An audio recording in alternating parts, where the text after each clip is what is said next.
We are from the University of Arkansas. This is our design of a bioretention cell for a city park. I'm Bryn Bodwell. I'm Keenan Hardaway. I'm Kira Simonson. And I'm Claire Yurchek. We worked in conjunction with the City of Fayetteville throughout the project. They wanted to implement an LID in a local park in Fayetteville. They wanted to do this to be more sustainable and to be better environmental stewards for the community. We determined the point of implementation would be in the northernmost parking lot of a local park. This is because there's a new splash pad just south of the park. We focused on the southern west corner of the parking lot where most of the water pools during rain events, and we used the interactive GIS maps on the City of Fayetteville's website to delineate the drainage area for that area, and approximately 83% of the drainage area is impervious, meaning that water cannot infiltrate the ground. So the problem with this is that the runoff rains directly into Spring Spout Branch, and there's no mitigation for what's happening right now.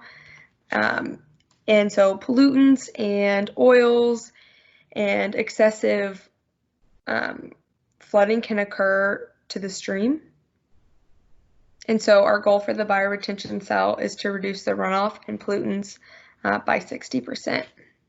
And so this clip just shows the runoff from the parking lot directly going into the stream. And then from the stream, it goes into the Wright River and then Beaver Lake, which is where Northwest Arkansas gets their drinking water from. And so this can contain just pollutants, total suspended solids, oils, that can really affect aquatic life and can cost more later down the road in drinking facilities. These are our objectives and constraints that our group came up with. As said before, the two main objectives of our project are to mitigate stormwater and to reduce pollutants. Some other objectives that we included are low cost, ease of construction, and aesthetics. We wanted to produce a low cost, easy to build design for the city of Fayetteville so that we could increase the chances of it being implemented. Aesthetics were included because they were heavily emphasized by our client. Visitors go to the park to enjoy the outdoors, and we don't want to detract from their experience. Some constraints that we included are low spatial profile. This is because our site is pretty limited with space. Additionally, our design cannot harm park visitors. Some considerations of our design include our area is very close to an electrical pole. We must be at least 5 feet from that so that we don't mess with the integrity of the structure. We also can't reduce the number of spaces in the parking lot. Another consideration was that the type of soil we're going to use. The drainage criteria manual recommends that we use a soil consisting of 80% sand.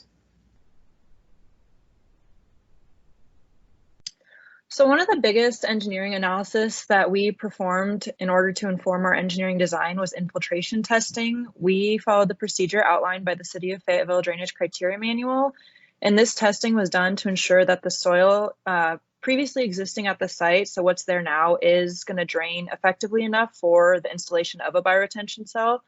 And so we performed this testing at 2 sites in our proposed bioretention area, which is shown in these pictures and graphic depiction. And the results of this testing showed that the soil was draining at an adequate rate for the installation of a bioretention cell.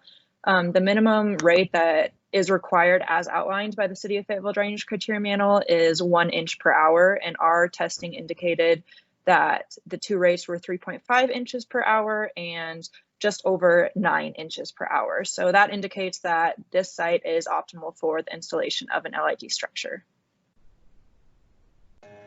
And when we were generating alternatives for the bioretention design, we referred to Appendix B in the Fayetteville Drainage Criteria Manual, which has 2 levels of design. Level 1 is designed to reduce runoff by 60%, and level 2 design is designed to reduce runoff by 90%. Level 2 bioretention design also has environmental considerations that I'll talk a little more about later. We calculated a treatment volume of 1,890 cubic feet from the 1.2-inch 24-hour storm based on the area of our watershed, and we determined we'd have two potential storage volumes, surface pooling and bioretention media. Given these values, we could calculate a weighted depth. Surface pooling has a void ratio of 1, meaning that all of the space is devoted to water storage, and bioretention soil media has a void ratio of 0.4. And then using our weighted depth, we could iterate surface area that we would need to treat our intended volume. And we had a limit on the surface area of 900 feet squared that we determined based on Google Earth and the Fayetteville GIS Maps department. This area was the area between the parking lot and the stream. So we iterated using the weighted depth until our surface area was below this level. And then using those excavation depths, we compared level 1 and level 2 bioretention design. So as you can see, level 1 design requires 4 feet of excavation, level 2, 6 feet of excavation, but level 2 also requires an additional pretreatment area and a much larger shortest flow path over longest axis length, which really just means is designed to keep short circuiting from happening. So you'd want a more circular design for level 2, which is not possible in our location. Level 2 also required a tree per every 400 square feet, and with the electric line running above the site is also just not a possibility. So we determined level 1 would be the preferred design because it is less expensive. It has, from having less excavation required, but level 1 still meets the design objectives of mitigating stormwater runoff and providing some aesthetic to the park. And then both level 1 and level 2 provide a similar social experience, so we felt level 1 was the better option. So before presenting the design, we needed to check the safety and ethics issues associated with our project. One of the key safety benefits of the installation of the LID design will be reduced flooding risk. We're thinking that this will be a large benefit of our project, that the people who live in the watershed of this area are going to have less risk associated with flooding and high waters. Some other potential hazards that we need to point out is that there is a potential for construction injury, and if there is surface pooling in the LID structure, that has a potential for drowning, and the slope surfaces of the bioretention cell also present a fall hazard. But we believe that all of these hazards can be mitigated with clear signage.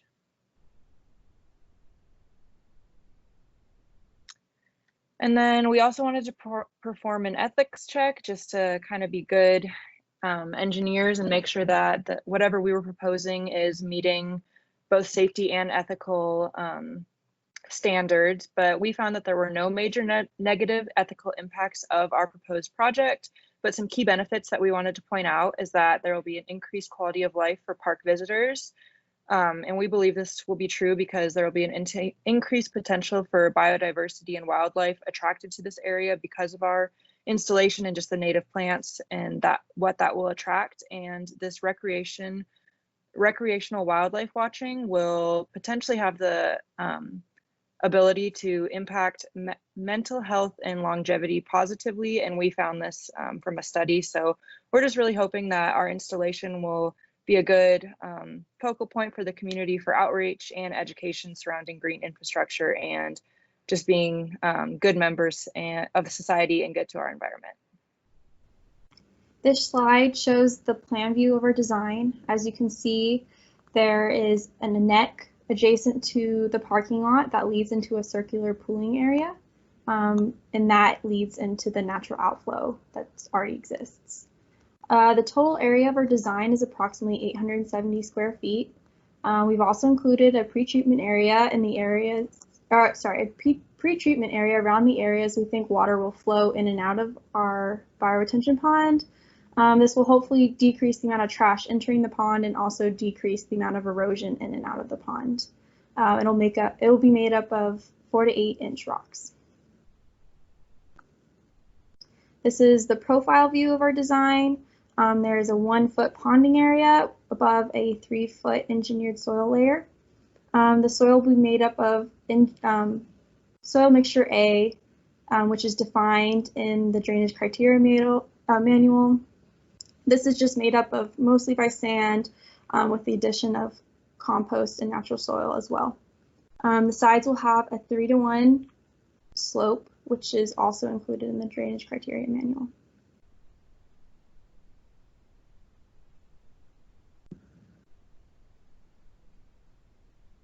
The planting that we chose was from the Fayetteville Drainage Criteria Manual. They listed some natural or native plants to the area, and we chose based on the water requirements that the plants have, the blooming season, flowering color. We just wanted to make sure that this garden would be aesthetically pleasing to park goers and would positively impact them.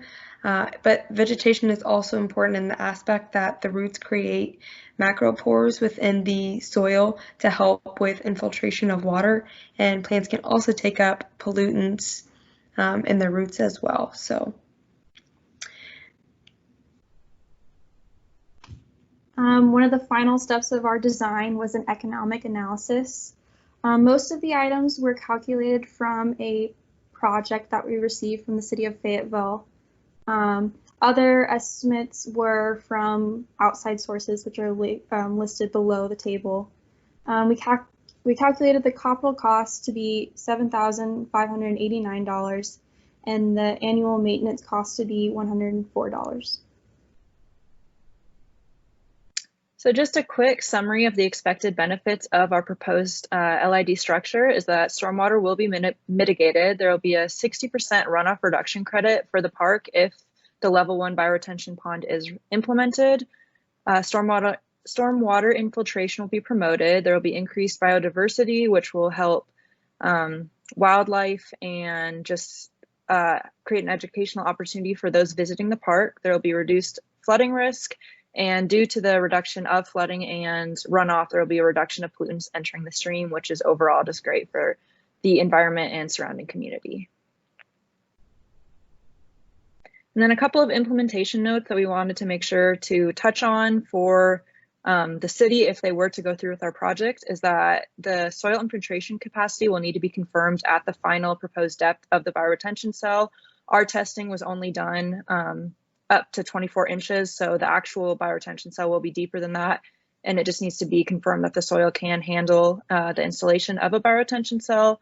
A variance request will need to be submitted for the construction within 50 feet of a riparian zone due to that creek being neighboring, but we don't anticipate this being an issue. And then the zone in which the LID structure is proposed at being implemented is actually in a school zone, so the approval from the appropriate entities will need to be gained for that as well, but we don't anticipate any of this being an issue. Further recommendations.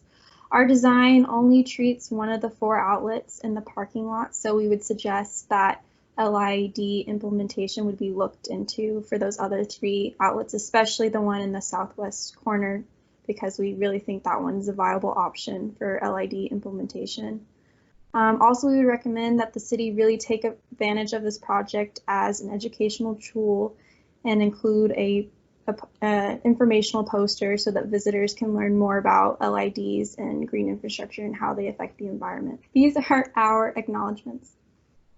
And we just want to thank you guys for the opportunity to present on our work. We know these circumstances aren't exactly ideal, but we're just thankful for the opportunity to show what we worked so hard on over the year, and we hope that there are future opportunities to connect with our fellow members of the ASA BE community, and we're just thankful for the opportunity.